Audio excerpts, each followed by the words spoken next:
Namanya Quentin. Dia berkata, kalau semua orang akan mendapatkan keajaiban, seperti mencetak gol di final basket atau menikahi Ratu Inggris. Namun keajaibanku berbeda, karena aku tinggal berseberangan dengan gadis cantik yang bernama Margot. Dan saat aku melihatnya, aku tergila-gila kepadanya. Dikarenakan rumah kita berseberangan dan umur yang tidak jauh berbeda, tentu saja kita langsung berteman. Kami pun bermain sepeda keliling komplek. Dan saat di perjalanan, kami menemukan laki-laki tergeletak di pinggir jalan. Tak disangka Margot menghampirinya. Quentin. He's dead. Thought you closed your eyes when you died. We should get out of here, Margot. Setelah itu kami pun pulang. Itu bukan masalah bagiku, tapi masalahku adalah Margot. Malam hari, dia datang ke kamarku lewat jendela. Margot mengetahui penyebab laki-laki itu bunuh diri, karena seminggu lagi dia akan bercerai.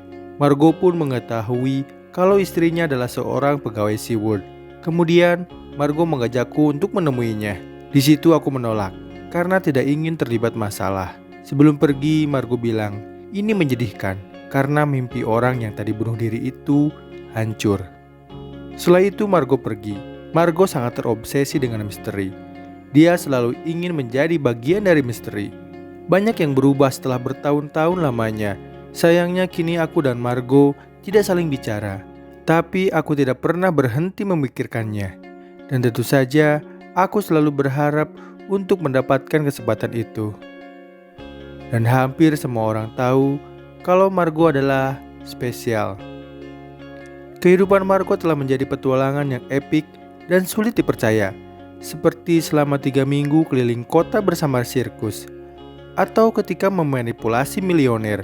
Margot dengan lantangnya berkata kalau pemain bassnya akan menjadi pacarnya, dan dia pasti mau menjadi pacarnya. Dan kemanapun Margot pergi, dia selalu memberikan petunjuk kepada adiknya atau kepada siapapun yang menurut dia pantas. Ini ibuku, dia selalu mengantarku ke sekolah. Dan ini sahabatku, Ben dan Ryder. Mereka selalu ingin menggoda ibuku, tapi aku tidak pernah menganggap mereka serius. Singkat cerita, malam pun tiba. Saat itu aku sedang tidur. Yang tak disangka, tiba-tiba Margot datang ke kamarku lewat jendela. Dia bermaksud meminjam mobil. Sayangnya aku tidak punya. Kemudian dia pun langsung meminjam mobil ibuku. Aku menanyakan, kenapa kau tidak memakai mobilmu? Dia bilang kalau kuncinya disembunyikan. Lalu, kenapa kau tidak meminjam mobil sahabatmu? Margot bilang, justru itu masalahnya. Dan apakah pacarmu salah satunya? Margot bilang, dia mantanku. Mendengar itu, aku pun langsung ngegas.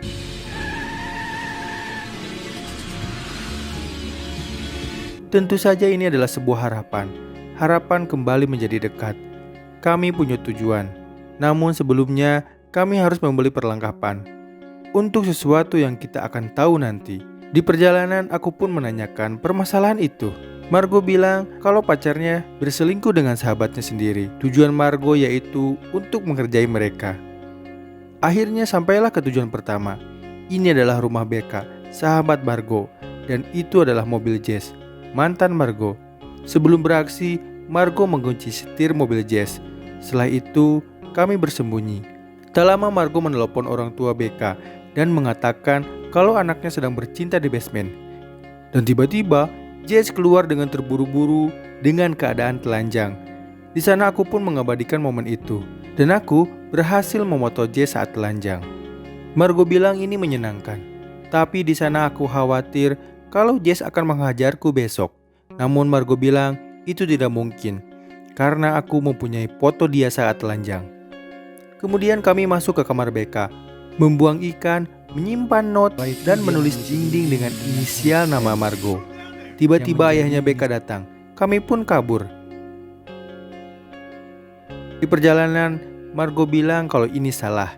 Tapi Margot akan tetap melanjutkan misi ini. Kali ini kita datang ke Lacey. Lacey adalah sahabatnya yang menutupi perselingkuhan Jess dan Becca.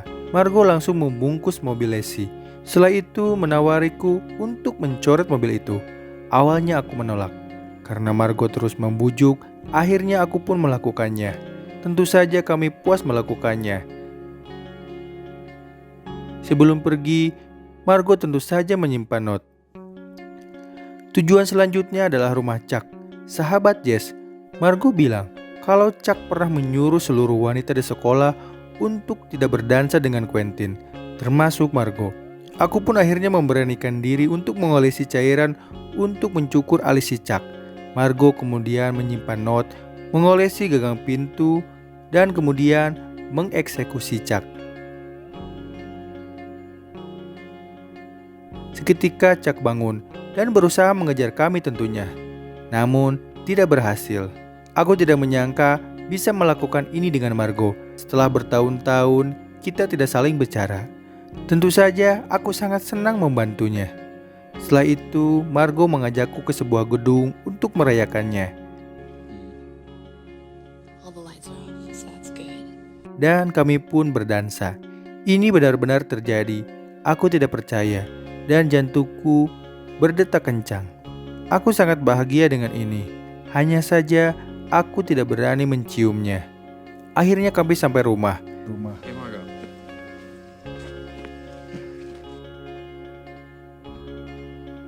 Will things be different tomorrow? What happens now? I really hope so. Yeah? Me too.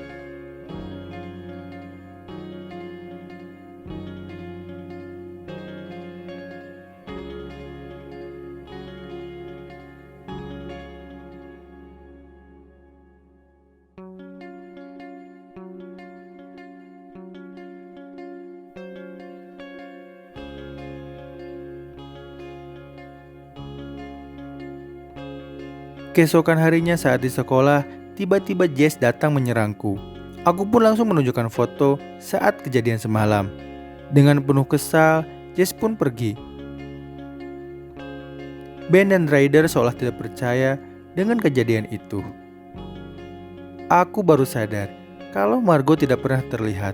Aku pun mengecek ke kelas lain, namun Margo tidak ada.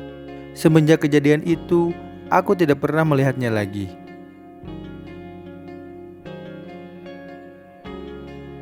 Setelah beberapa hari saat pulang sekolah, aku dikejutkan dengan kedatangan orang tua Margo dan pihak kepolisian di rumahku. Pihak kepolisian kemudian menanyakan kapan terakhir aku bertemu dengan Margo. Aku bilang Rabu malam. Tiba-tiba ibunya Margo bilang kalau Margo tidak hilang, dia hanya pergi. Singkat cerita, keesokan harinya aku dan sahabatku ingin mencari petunjuk di kamar Margo. Margo's room for a second. No, you're not. And if you were, you'd know she doesn't like people in her room. Kemudian aku pun mengenyogoknya. Dan akhirnya kami bisa masuk ke kamar Margo dan mencari petunjuk. Alhamdulillahnya kami menemukan petunjuk dari sebuah album.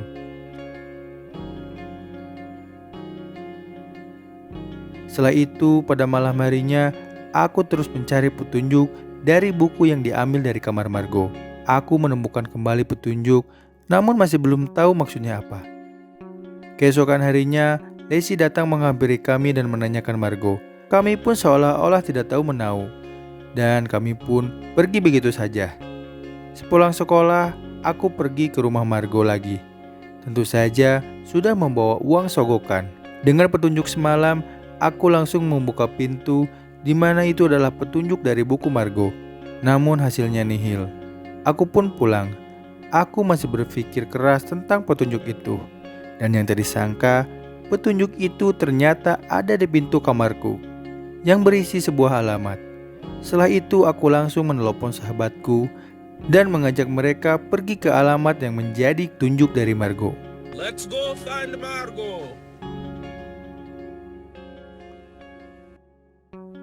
Akhirnya kami sampai di alamat yang ditulis Margo. Ternyata itu hanya bangunan bekas toko yang sudah lama tidak dipakai.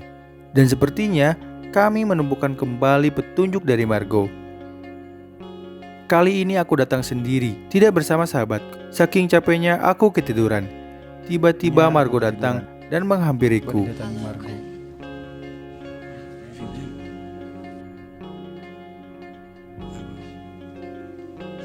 Namun ternyata itu hanya mimpi. Aku terbangun karena ada telepon. Kemudian aku pergi ke pesta untuk menjemput sahabatku, di mana pesta tersebut adalah rumah Jess mantannya Margo. Seketika aku berpikir untuk mencari petunjuk di kamar Jess, dan aku pun menemukan petunjuk lain. Kemudian bergegas membawa sahabatku dan kembali ke toko bekas. Tak bisa berpikir, kami pun hanya meluapkan kesenangan.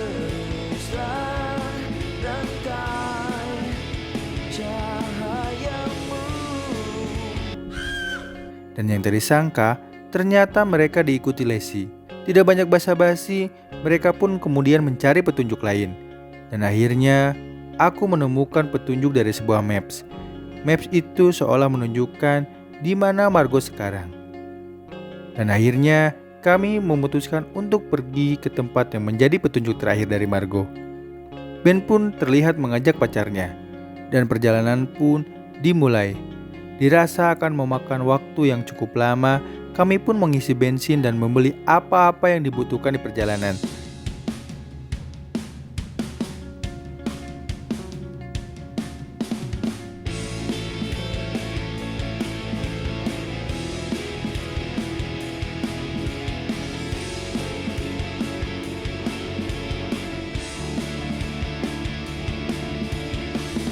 Singkat waktu, saat malam, saat sedang asik berbincang, ada seekor sapi di tengah jalan. Kami hampir menabraknya. Untungnya, kami bisa menghindarinya dan selamat. You guys okay? Hey. Namun sayangnya mobilnya tiba-tiba mogok. Dengan terpaksa, kami beristirahat di mobil sambil menunggu bantuan. Pagi hari setelah beres, kami pun melanjutkan perjalanan. Dan akhirnya, sampailah ke tujuan yang menjadi petunjuk terakhir dari Margo. Aku pun berjalan perlahan ke bangunan tua untuk mencari Margo. Namun sayangnya, Margo tidak ada. Di sana aku merasa benar-benar hancur. Ben dan Ryder kemudian mengajakku untuk segera pulang karena akan ada pesta perpisahan. Namun, aku menolak dan menyuruh mereka pergi duluan. Di sini aku berencana untuk menenangkan diri. Aku begitu kecewa. Aku tidak bisa menahan untuk tidak menangis. Ternyata perjalanan ini sia-sia. Dan akhirnya, aku memutuskan untuk pulang naik bis. Dan yang tak disangka, saat aku sedang menunggu bis, aku melihat Margo. Aku pun kemudian mengejarnya dan memeluknya.